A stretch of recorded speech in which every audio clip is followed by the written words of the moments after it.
बच्चों, हम लोग सॉल्व कर रहे हैं कक्षा 10वीं के बोर्ड परीक्षा में आया हुआ गणित का प्रश्न पत्र। और आज हम लोग सॉल्व करेंगे सेट 2 822 DW को। और ये इस सेट का आज तीसरा पार्ट होगा और ये इस सेट के लिए लास्ट पार्ट भी है। यानी आज के वीडियो में सेट 2 822 DW ये कंप्लीट हो जाएगा। तो बने रहिएगा वीडियो में ताकि आपको हर एक प्रश्न का हल आसानी से समझ में आ सके। अगर आपका कोई भी डाउट होगा तो आप हमें ज़रूर बताएंगे। तो हम लोग जो प्रश्न सॉल्व करेंगे, हमने खंड बा के दूसरे का जो थर्ड पार्ट है यहाँ तक हमने इस प्रश्न को सॉल्व कर दिया है। यहाँ से आगे के प्रश्न हम लगाने शुरू करेंगे आज दूसरे का चौथा खंड। तो यहाँ पे पहले हम लिख देते हैं जिसे सॉल्व करने वाले हैं। हम सॉल्व करेंगे सेट 2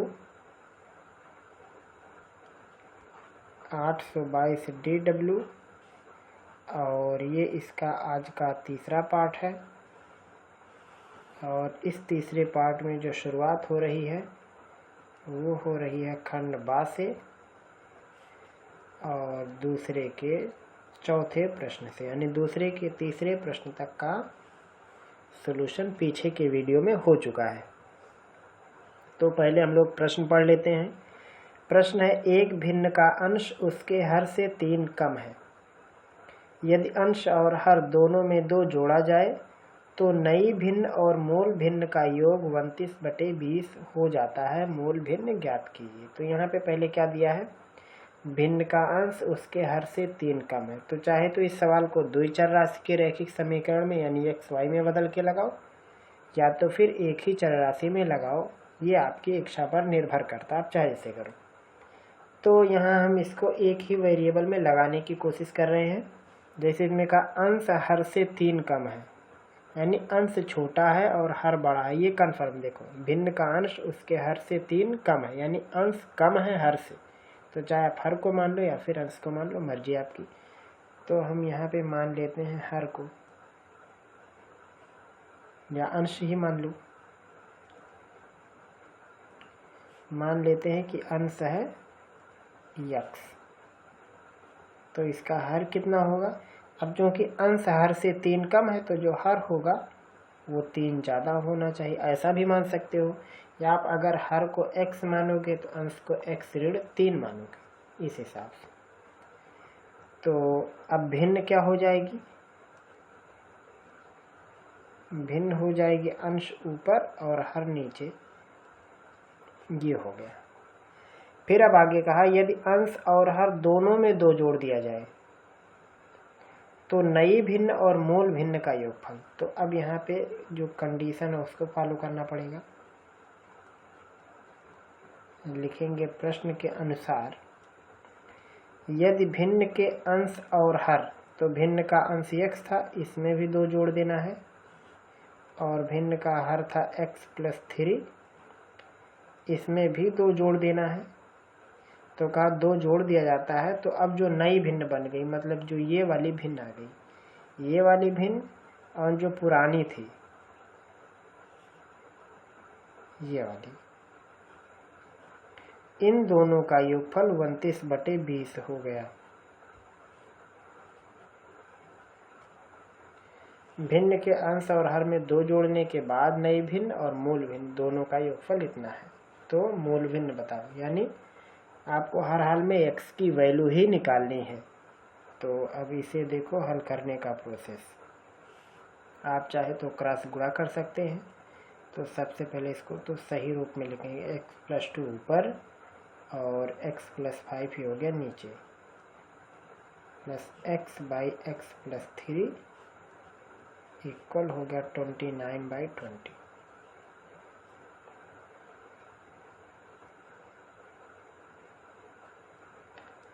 अब इसको सॉल्व करना, देखो हल करने के इसे बहुत तरीके हैं। चाहे तो आप इसको लिख सकते हो 1/9/20 और उस 1 को इसके साथ लगा दोगे तो यहाँ x ऋण 3 ऊपर आएगा। तो आराम से वैसा करके लगाया जा सकता है, और छोटा भी हो सकता है ये सवाल। तो गुणा करने में आसानी हो जाएगी, या फिर आप इसको इसके साथ करके गुणा करो। जैसे आप इसको लिख सकते हो 1 धन 9/20, 20 सेकंड में 20 9 29। अब क्या करना है, इस 1 को इसके साथ लगा दो। आप चाहे जैसे गुणा भाग करोगे उतना ही आएगा। इसके साथ हमने कर दिया, प्लस हो गया x/x+3 = 9/20। अब इसका जब गुणा करेंगे तो आएगा x+2 माइनस x माइनस हो जाएगा ये 5/x+5 प्लस यहाँ हो गया x/x+3 = 9/20। क्या यहाँ से अब देखो x खत्म हो गया, 2 में से 5 घटाएंगे तो 3 आएगा, वो भी ऋण में। ऋण 3/x धन 5 धन x/x धन 3 बराबर 9/20। या क्रॉस गुणा कर लो, अब आसान हो गया गुणा। तो 3 का x में 3x और 3 का 3 में 9, और x का x में गुणा x², और यहाँ पे 5x, और नीचे सबका गुणा करेंगे तो गुणा करने पे आएगा x का x में x² 3x और फिर 5x और फिर 15 बराबर 9/20।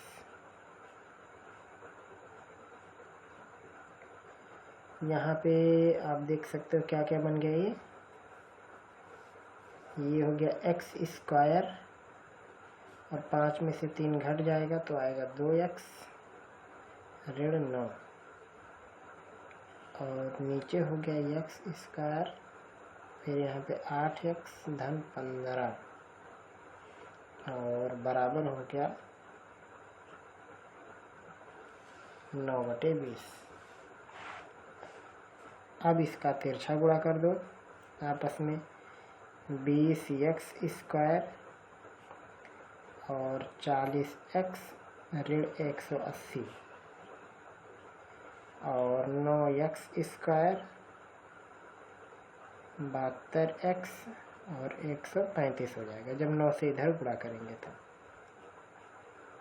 20 में से 9 घटाएंगे तो आएगा 11x², 40 में से 72 घटाएंगे तो आएगा ऋण 32x, और ये जुट जाएगा 180 और 135, ऋण में 5 8 3 11 1 1 2 1 3 315 बराबर हो जाएगा 0। अब इसका करना है गुणनखंड। तो गुणनखंड करने के लिए आए यहाँ पे गुणा करके 11 और 315 का गुणनफल आएगा जो भी बनना है, और उसके बाद घटा के यहाँ पे 32 लेके आना है, या फिर तो सूत्र लगाएंगे। तो सूत्र के हिसाब से ट्राई कर लेते हैं। x की वैल्यू -b यानी 32 प्लस माइनस b², बैन 32 का वर्ग, 32 दूनी 64, 32 3 96 और 6 102 1024। माइनस में फिर आएगा तो प्लस हो जाएगा, और 4 का 5 में 20 होगा, 4 1 4 2 6 4 में 12 1260 और उसमें 11 से गुणा अपान 2a यानी 22। यहाँ सूत्र लिख देते हैं। सूत्र कौन सा लगा, -b plus minus √b² -4ac/2a, जहाँ a x का गुणांक, b ये जो a है वो x² का गुणांक है, जो b है वो x का, और c जिसमें x नहीं है। तो ये हो गया 32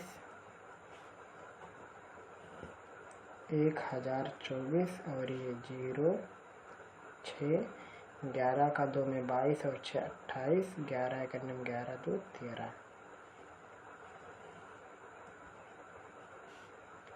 बराबर कितना आएगा। अब ये 32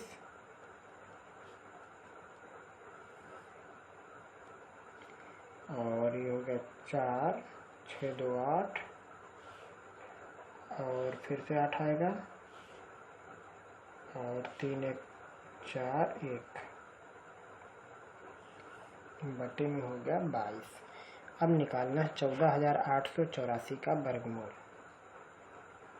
884 इधर से जोड़ा बनाना शुरू कर देते हैं। आपको वर्गमूल निकालने आता होगा, इस हिसाब से निकालना। 1 1 1 आ गया 2 48, यहाँ 2 लिखेंगे, यहाँ भी 2 आएगा 44, 4 बचा 84 हो गया, जो हो गया 24 हो गया और 2 बार जाएगा, 2 दूनी 4, 2 चौका 2 दूनी 4, तो ये हो गया 122, यानी ये हो गया 32 धन ऋण 122 बटे में 22। तो प्लस वाला ही लेंगे, माइनस लेंगे तो ऋण में आएगा, तो प्लस वाला ही लेंगे।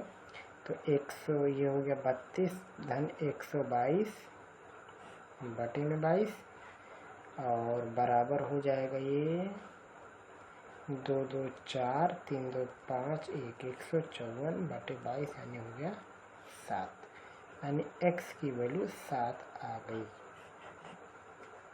ये हो गया, तो x की वैल्यू 7 हो गई, तो जो हमारा भिन्न बनेगा वो क्या बनेगा,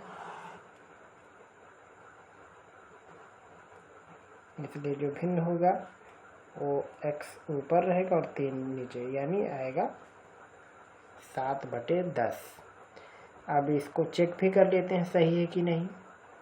तो चेक करने का तरीका क्या है, अंश और हर दोनों में 2 जोड़ दो, तो हो जाएगा ऊपर 9 नीचे आएगा 12, 7 में 2 जोड़ दिया 9 और 10 में 2 जोड़ दिया 12, और इसके साथ ओरिजिनल वाला लगा देना है भिन्न। ओरिजिनल वाला 7 बटे 10 था, 10 का 9 में 90 और 7 का 12 में 84 और नीचे 120, तो ये हो गया 4 और 9 8 17 बटे 120। तो इसको काट सकते हैं, 6 से कट जाएगा, 6 दूनी 12 5 17 6 9 54 और 6 दूनी 12, तो ये आया 29 बटे 20, जो कि प्रश्न में भी था, यहाँ पे दिख रहा। तो इस हिसाब से आपको इस प्रश्न को लगाना है। ये देखिए यहाँ से इसका सलूशन। हल करने की प्रक्रिया काफ़ी लंबी है, क्योंकि जो भिन्न के अक्सर सवाल होते हैं वो रैंडम चाहे जो सवाल लोग सोच लेते हैं ऐसे कोई नंबर और फिर वो प्रश्न बना दिया जाता है। तो ये है खंडवा के दूसरे का चौथा पार्ट, यहाँ से इसका सलूशन है। ये आप स्क्रीनशॉट ले लें या फिर वीडियो को रोक के आप इसको लिख भी सकते हो।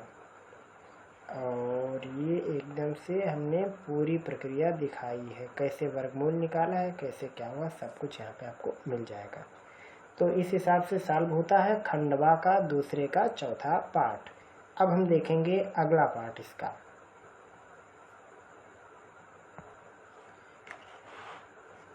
अगला प्रश्न है 5वां, चित्र में AB और CD O केंद्र वाले एक वृत्त के 2 लंबवत व्यास हैं। एक व्यास का नाम है AB, एक का नाम है CD, और ये 2 के दोनों व्यास हैं और दोनों लंबवत हैं। यदि OA 7 सेंटीमीटर हो तो लघु और दीर्घ वृत्त के क्षेत्रफलों का अनुपात ज्ञात कीजिए। तो सबसे पहले फिगर बना लेते हैं। दूसरे का 5वां खंड है। यहाँ पे हम एक चित्र बनाते हैं, थोड़ा टेढ़ा मेढ़ा बन जाएगा तो आप एडजस्ट कर लीजिएगा। ये हैं 2 लंबवत व्यास ABCD, और इसको व्यास मान के एक सर्कल बनाया था एक ठो और यहाँ पे इन दोनों व्यास का कट पॉइंट O है, और यहाँ पे OA की वैल्यू 7 सेंटीमीटर दिया है शायद, हाँ 7 ही। तो सवाल में है लघु और दीर्घ वृत्त के क्षेत्रफलों का अनुपात, मतलब जो बड़ा वाला वृत्त है उसका क्षेत्रफल और जो छोटा वाला उसका क्षेत्रफल में अनुपात बताओ। तो बहुत सिंपल, सबसे पहले बड़े वृत्त की त्रिज्या ले लेते हैं, दीर्घ वृत्त की त्रिज्या यानी जो बड़ा सा है, उसमें सवाल में खुद दिया कि OA का मान है 7 सेंटीमीटर, इन्होंने दिया है। और उसके बाद लघु वृत्त की त्रिज्या कितनी हो जाएगी,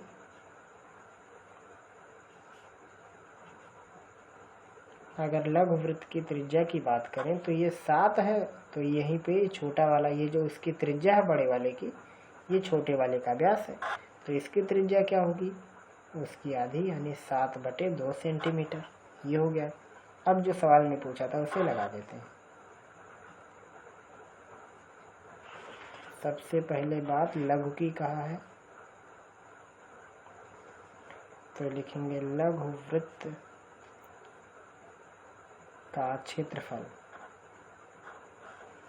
बटे में दीर्घ वृत्त का क्षेत्रफल।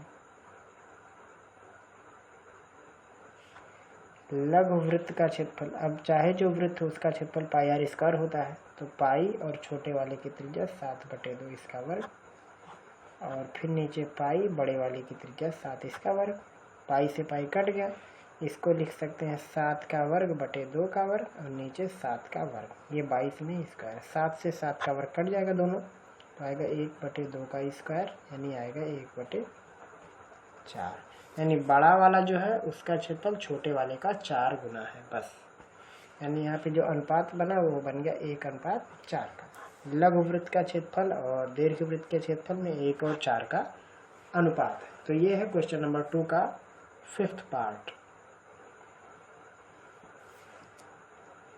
उसके बाद दिखाते हैं आपको अगला सवाल, ये यहाँ पे है दूसरे का 6वां।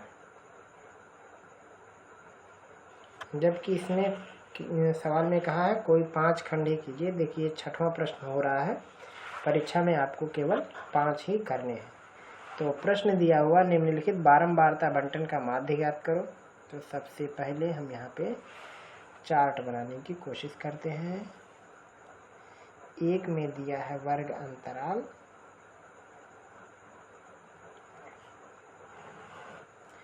और एक में क्या दिया है, बारंबारता।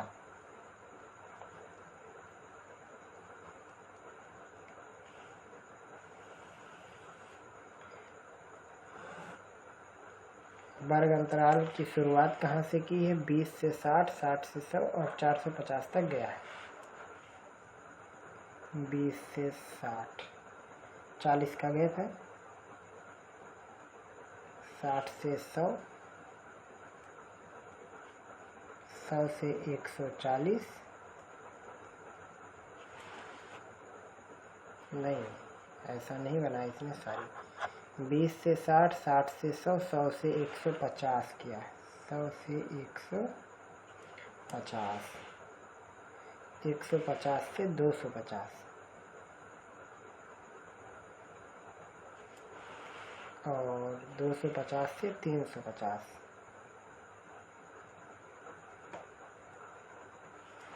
और 350 से 450।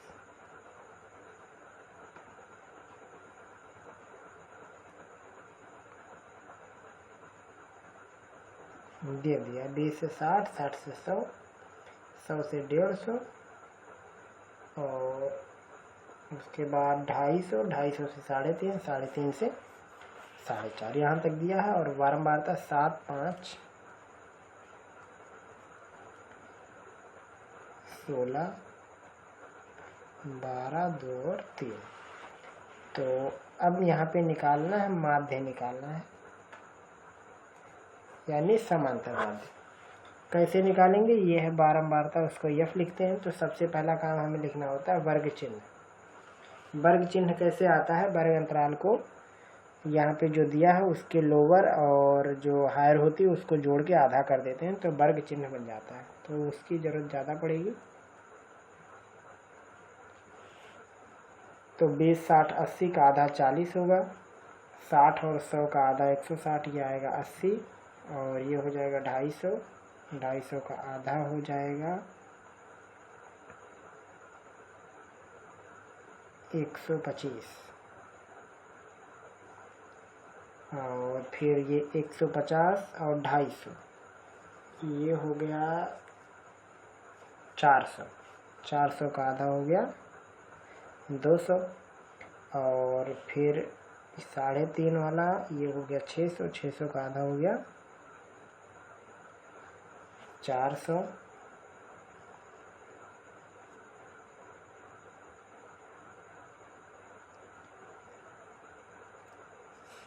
400 नहीं होगा, सॉरी, 5 5 10 3 5 1 6 300 आएगा, 300। और फिर ये हो गया 5 5 10 4 3 7 1 8, इसका आधा हो गया 400।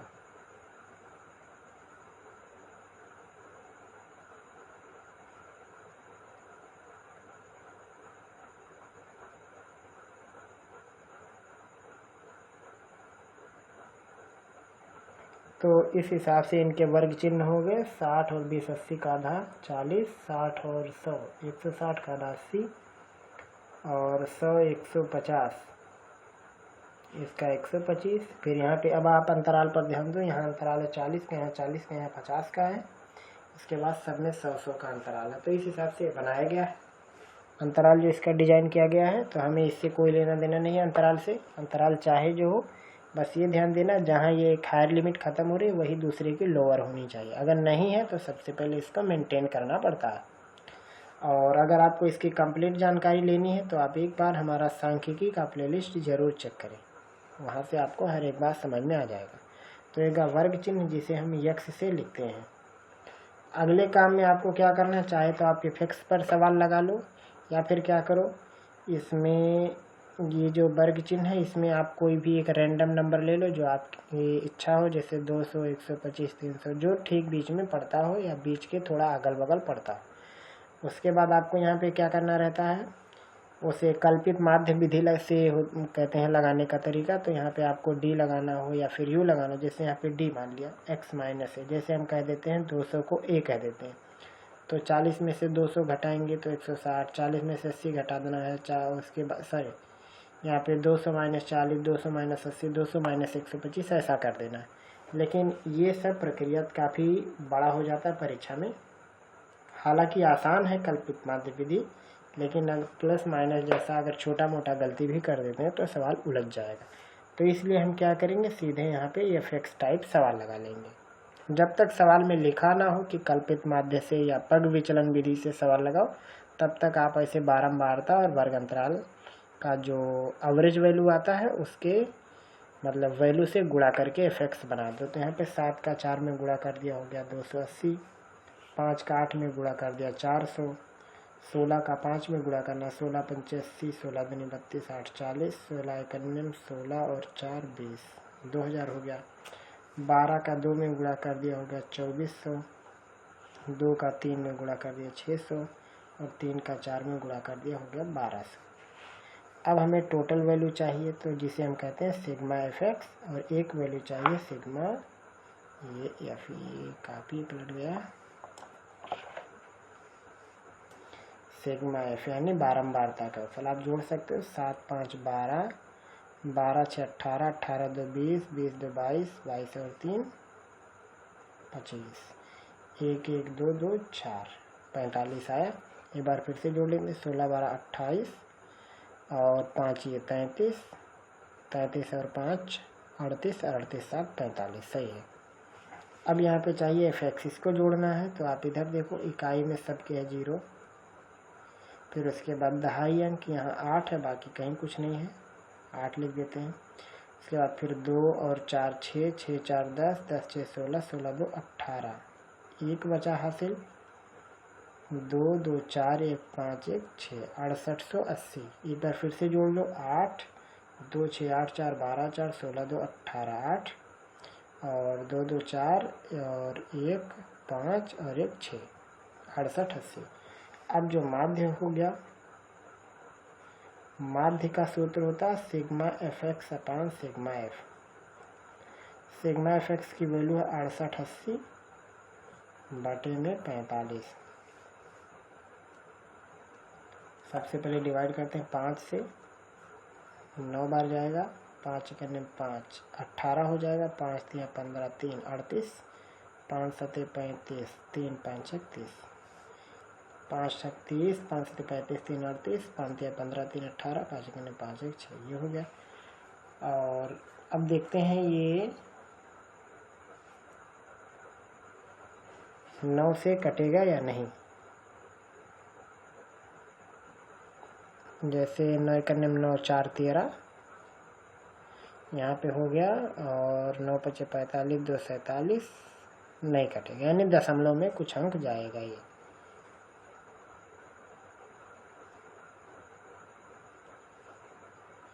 तो इसको चाहे तो दशमलव में बना के या फिर सही बटे में बना के आप छोड़ सकते हैं। तो इस हिसाब से ये सॉल्व हो जाता है क्वेश्चन नंबर 2 का 6th पार्ट, जिसमें हमें निकालनी थी समांतर माध्य।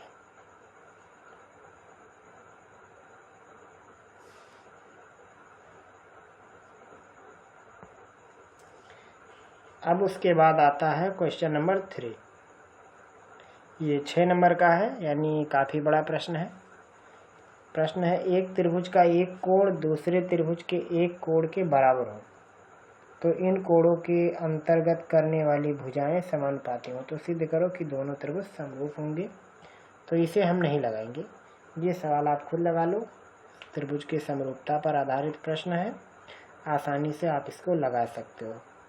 और या फिर आप हेल्प ले सकते हो हमारे वीडियो का, प्लेलिस्ट में आपको मिलेगा ट्रायंगल। आप ये बार बार सोच रहे होगे कि जो इस हम लोगों को बार बार परेशान कर रहे हैं, लेकिन ऐसा नहीं है। वहाँ पे आप जाके अच्छे तरीके से सीख सकते हो, क्योंकि अभी आपके पास वक्त बहुत है। आप ट्रायंगल प्लेलिस्ट को देखो और इस प्रश्न को आप वहाँ पे ज़रूर सॉल्व कर सकते हो देख के।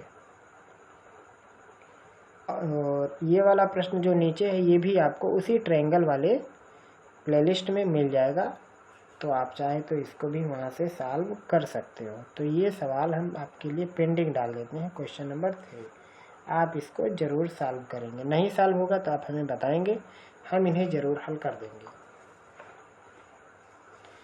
और उसके बाद ये है क्वेश्चन नंबर 4, हल कीजिए। प्रश्न है 4/√x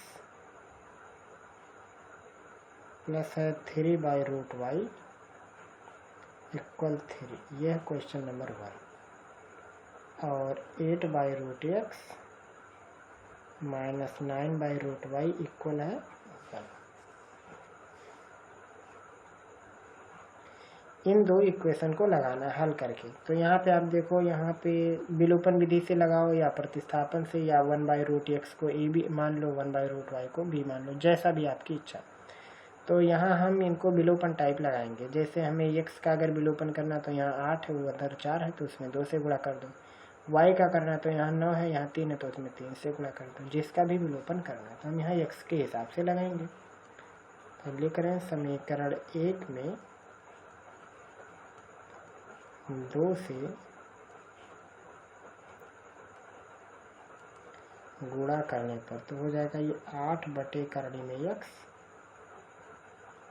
3 तो इसमें भी 2 से गुणा हो जाएगा, 2 3 6 करड़ी y, और यहाँ हो जाएगा 2 3 6। ये बन गया आपका क्वेश्चन नंबर इक्वेशन नंबर 3।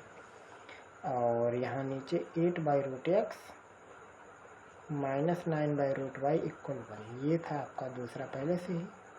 इसको घटा देते हैं, तो घटाएंगे तो नीचे के चिन्ह बदले जाते हैं। ये और ये कैंसिल हो गया, और 6 और 9 15/करड़ी में y, और 6 में से एक जाएगा 5, 5 से 15 कट जाएगा तो आएगा 3/करड़ी में y बराबर 1, या √y बराबर आएगा 3, या y बराबर आएगा 9। तो ये हो गया y का मान, या √y का मान 3 रख के लगा लो सवाल को। अब यहाँ से समीकरण 1 में वैल्यू रख देते हैं। समीकरण 1 में √y बराबर 3 रखने पर तो हो जाएगा 4√x प्लस 3, √y की वैल्यू 3 है, इक्वल 3, 3 से 3 कट के 1, और दूसरी तरफ इसको घटाएंगे तो आएगा ये 4√x इक्वल 2, या फिर यहाँ से आपको मिलेगा √x इक्वल मिलेगा 2 दूनी 4, या x की वैल्यू आएगी 4।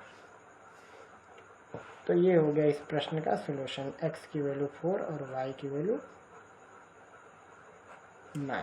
यहाँ पे आप रख के इसको देखो कि सही आए कि नहीं। जैसे यहाँ पे रखे 4 तो 8/√4 यानी 2 आएगा, 2 चौक को 8, यहाँ आया 4, 9 और √y की वैल्यू 3, 3 3 9, 4 में से 3 घटाएंगे 1, यानी ये सही है। यहाँ रख के देख लेते हैं, यहाँ पे आएगा 1, यहाँ पे जब हम रखेंगे रूट में x की वैल्यू 2, तो 2 दूनी 4, यहाँ 2 हो गया, और यहाँ रूट y की वैल्यू 3, तो 3 से 3 कट के 1, तो 2 और 1 3, यानी ये प्रश्न सही है। तो इस हिसाब से आपको लगाने हैं। चाहे तो आप इसको 1/√x को a और 1/√y को b मान के लगाओ, फिर a को √x में कन्वर्ट करके उनको लगाओ, या फिर इसी हिसाब से इनको विलोपन टाइप लगा सकते हो आसानी से।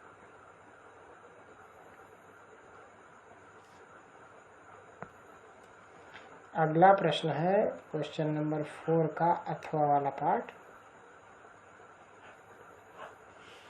प्रश्न, एक मोटर बोट जिसकी स्थिर जल में चाल 18 किलोमीटर प्रति घंटा 24 किलोमीटर धारा के प्रतिकूल जाने में और वही दूरी धारा के अनुकूल वापस आने की अपेक्षा 1 घंटा अधिक लेती है, धारा की चाल बताओ। मतलब धारा की दिशा में जाओ धारा के प्रतिकूल और वही दूरी आओ धारा के अनुकूल, तो 1 घंटा ज़्यादा लगता है, यानी उल्टा जाने में 1 घंटा ज़्यादा लग रहा है। और यहाँ पे दिया हुआ है स्थिर जल में चाल बोट की, या बोट नाव जो भी कह सकते हैं, तो वो दिया है मोटर बोट की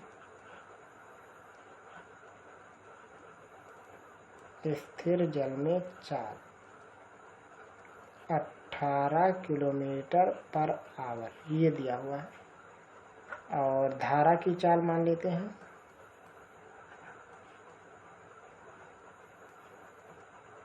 x किलोमीटर पर आवर। अब यहाँ पे कहा 24 किलोमीटर धारा के प्रतिकूल और वही दूरी धारा के अनुकूल आने में, तो इसमें जो शर्त है उस शर्त की बात करते हैं। पहले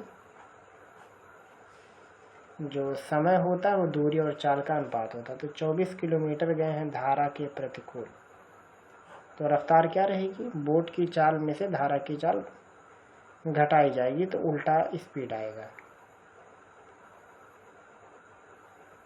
18 ऋण x करना पड़ेगा, यहाँ लिख देते हैं 24/18 ऋण x। जैसे मान लो इधर पानी बह रहा है और इसी तरफ बोट भी जा रही है, पानी है या धारा कह सकते हैं, इसी तरफ बोट, तो ऐसे में पानी की रफ्तार और बोट की रफ्तार ऐड हो जाएगी। अगर उल्टा रफ जा रहा है बोट, तो बोट की रफ्तार में पानी की रफ्तार घटाई जाएगी। तो ये हो गया है प्रतिकूल और ये हो गया उसके अनुकूल।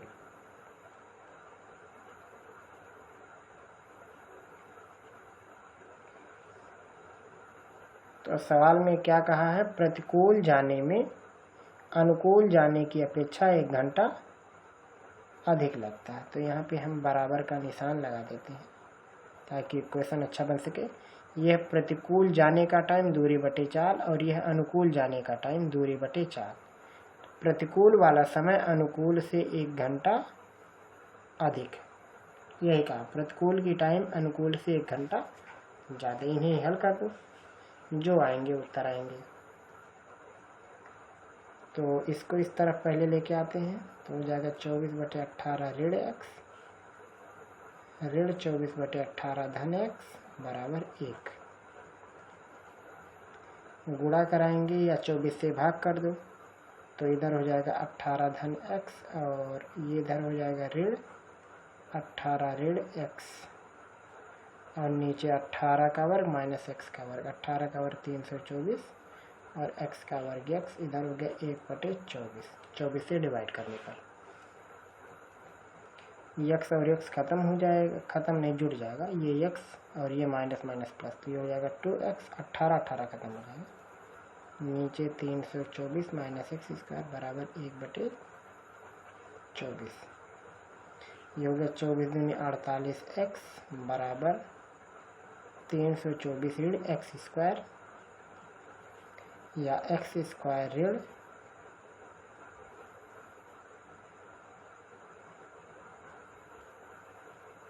x स्क्वायर ऋण 324 धन 48x बराबर 0, या लिख सकते हैं x स्क्वायर धन 48x ऋण 324 बराबर 0। अब गुणा करके लेके आना है 324 और घटा के लेके आना है 48, ऐसी कोई गिनती लेनी है। तो कितना हो सकता है ये। जैसे 60 और 50 ले लें तो हमें 48 का डिफरेंस करना है, तो एक गिनती काफ़ी बड़ी होनी चाहिए और एक गिनती काफ़ी छोटी होनी चाहिए। जैसे 60 और 12 का गुणा, तो लंबा गिनती बन जाएगा। 50 और 2 का 100 हो जाएगा। 58 10 वो गिनती भी नहीं बनेगी।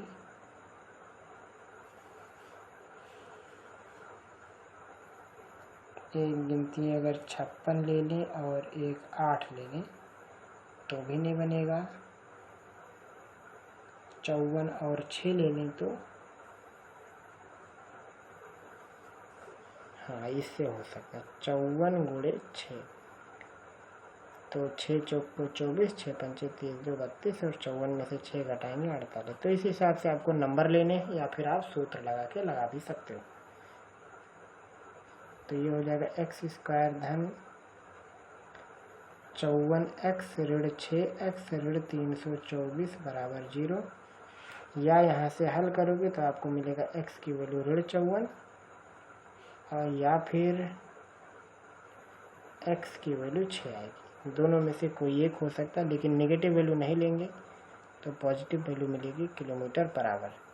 यानी जो पानी जिस रफ्तार से चल रहा है उसकी रफ्तार है 6। आप यहाँ रख के देख भी सकते हो। जैसे 18 में से 6 घटाए 12 तो 2 हो जाएगा और 18 6 24, 24/24 माने 1 घंटा। यानी धारा की दिशा में जाएंगे तो 1 घंटा लगता है, उल्टी दिशा में जाएंगे तो 2 घंटा। और जवाब यही था ना, उल्टी दिशा में धारा की दिशा में जाने से 1 घंटा ज़्यादा लगता है। तो इधर 2 आया, इधर 1 आया। तो इस हिसाब से आपको प्रश्न हल करना है। ये है इसका सलूशन।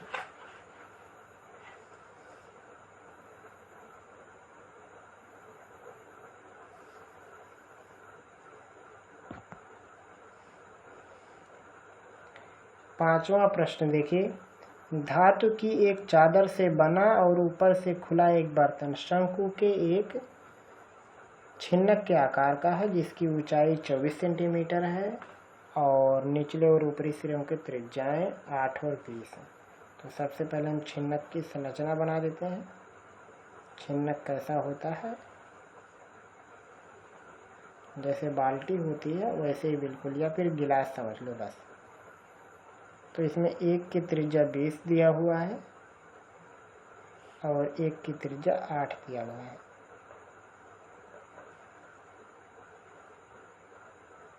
₹40 प्रति लीटर की दर से इस बर्तन को पूरा भर सकने वाले दूध का दाम बताओ।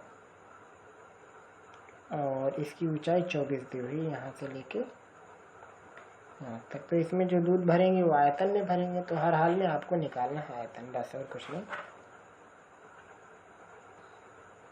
छिन्नक का आयतन यानी फर्स्ट टर्म की वॉल्यूम बतानी है। क्या होता है सूत्र, 1/3 πh R1 square R2 square plus R1 R2, जहाँ R1 एक त्रिज्या, R2 एक त्रिज्या और h उनके बीच की लंबवत दूरी है, यानी हाइट उसकी। बस इसी को हल कर दो।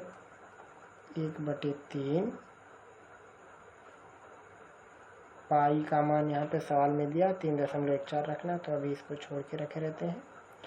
h की जगह पे 24, R1 8 का वर्ग धन 20 का वर्ग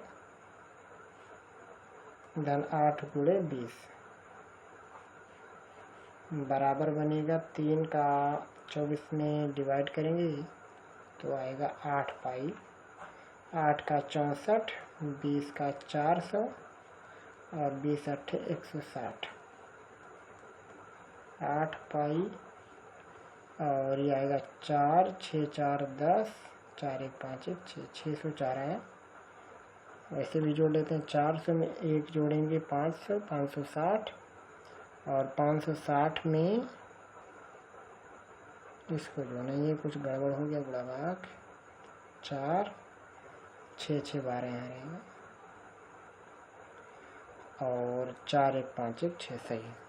560 और 6 जोड़ेंगे 620, 4 624। अब 8 से गुणा कर लेते हैं। 8 चौक को 32, 8 दूनी 16, 3 19, 8 छक 48 और 1 49।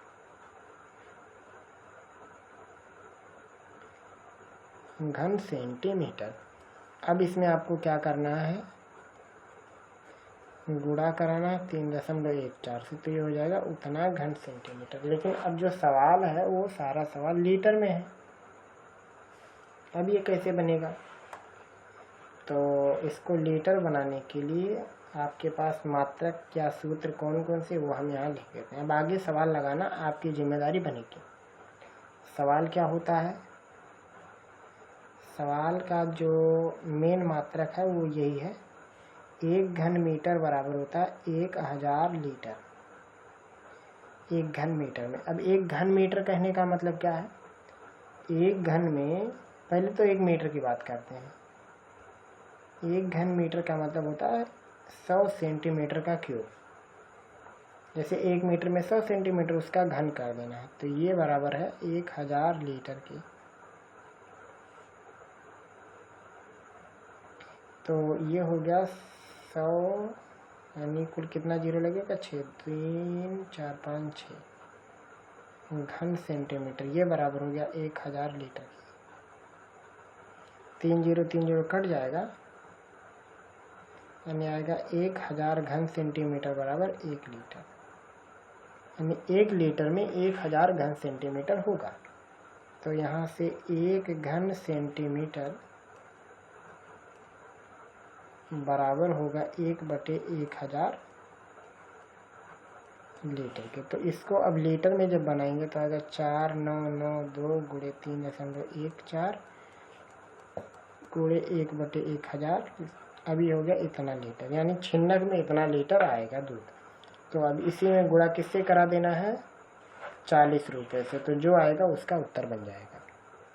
तो इस हिसाब से आपको पहले आयतन निकालना घन सेंटीमीटर में, घन सेंटीमीटर को लीटर में बनाने के लिए 1/1000 से गुणा कर देंगे, और फिर जो आएगा उसके बाद हम 40 रुपये से गुणा करेंगे तो लागत आ जाएगी। तो इस हिसाब से आपको सवाल लगाना है।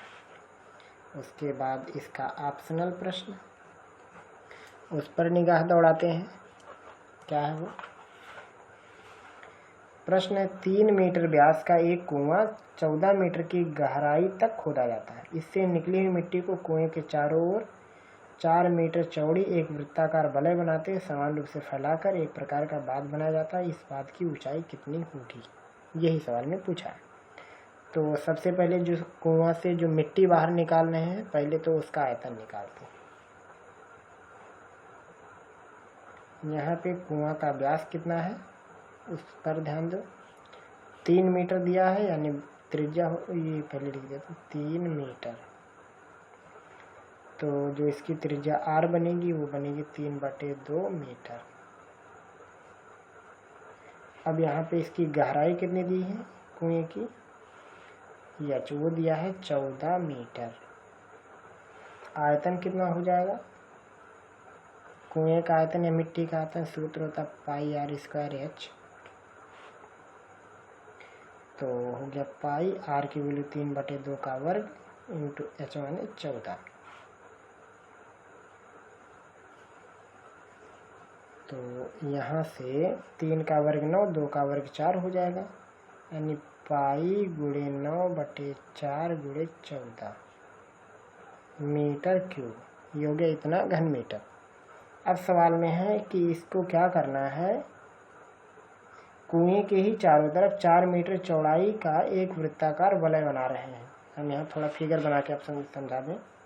जैसे ये मान लो कुआं खोदा और उसके बाद इसी के चारों तरफ मेड़बंदी शुरू कर दी, तो इसमें ये जो खाली हिस्सा दिख रहा है यहीं पे इस मिट्टी को पाटा गया है। तो जो बांध बनेगी वो पूछा है कितना ऊंचा हो जाएगा। तो सबसे पहले हमें क्या करना होगा, हमें इसका क्षेत्रफल निकालना पड़ेगा, और इसका क्षेत्रफल जब निकल जाएगा तो टोटल मिट्टी के आयतन में इस क्षेत्रफल से भाग कर देंगे। तो जो सबसे पहले जो बांध बनाया जा रहा है, हम बांध का क्षेत्रफल निकालेंगे।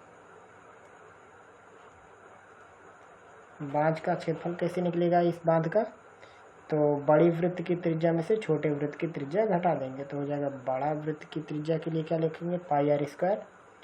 अब 4 मीटर उसका मोटाई है और पहले से त्रिज्या थी 3/2, तो 3/2 में 4 जोड़ देना है,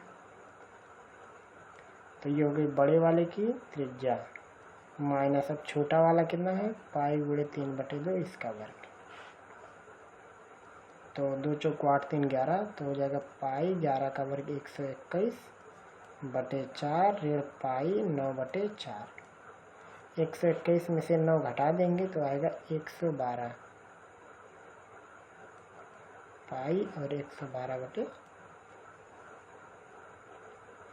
तो ये कितना हो जाएगा पाई 4 दूनी 8 3 11 4 8 32, यानी हो गई 28 पाई घन मीटर। तो अब यहाँ से लिखेंगे बांध की ऊंचाई।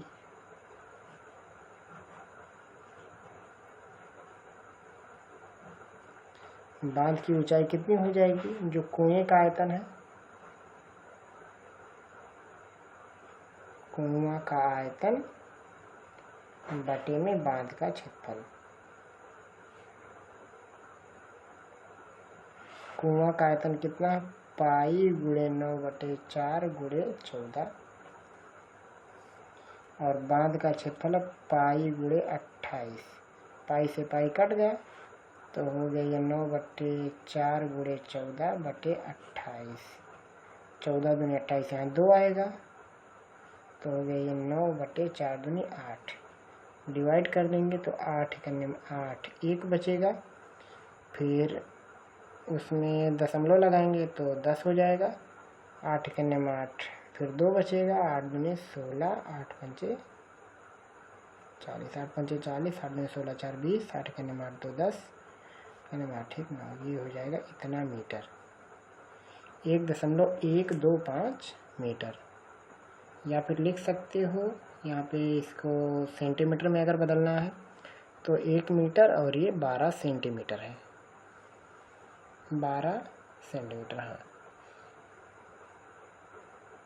ये मीटर होता है, फिर डेसीमीटर होता है, फिर सेंटीमीटर। तो 1 डेसीमीटर में 10 मीटर, उसके हिसाब से समझ लो, या 1.125 मीटर। तो जो बांध बनेगा ये उसकी ऊंचाई हो जाएगी। तो इस हिसाब से इस प्रश्न को आपको लगाना है। तो ये था आज का सेट 2 822 का DW, जिसका थर्ड पार्ट यहीं पर होता है समाप्त। अगर आपका आज के इस सेशन से कोई भी प्रश्न हो तो आप हमें ज़रूर बताएंगे। अब हम लोग मिलेंगे अगले सेट में, सेट 3, जो कि 2023 के लिए होगा। 822 की सीरीज होगी, यहाँ पे हम आपको दिखा देते हैं। सीरीज आएगा, ये काफ़ी गिरा जा रहा है, सीरीज आएगा इसमें 822 का ही आएगा। क्या नाम पड़ेगा इसका? आएगा जो सेट, यहाँ पे आप एक झलक देख लीजिए, आएगा तीसरा सेट 822 DX। ये हम लोग अगला सेट सॉल्व करने वाले हैं। तो बने रहिए चैनल पर, और आप लोग इसका खुद भी फ़ायदा उठाइए और दूसरे बच्चों तक भी शेयर कीजिए, ताकि जो हमारा प्रयास है वो सब तक पहुंच सके। क्योंकि वीडियो बनाने में, रिकॉर्ड करने में काफ़ी टाइम देना पड़ता है, एडिटिंग वगैरह में। तो आप इसे खुद भी देखें और दूसरे बच्चों तक भी पहुंचाएं, ताकि हमारा प्रयास सब तक पहुंच सके। फिर मिलेंगे हम लोग जल्द ही अगले पार्ट में अगले टॉपिक के साथ।